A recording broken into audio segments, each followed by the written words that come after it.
তোমায় ভালোবেসেছি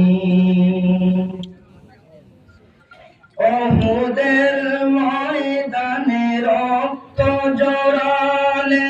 দিন কায়েমের জন্য পাথর বুকে ফোটালে ফুল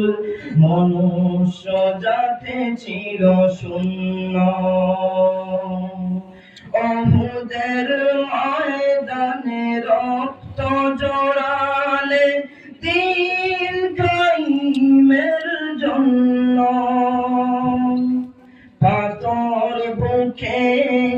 ফোটালে ফুল মনুষ্য জাতি ছিল শূন্য। এখন আমরা দোয়া হয়ে যাবো কি আপনার দোয়া রয়েছে আমরা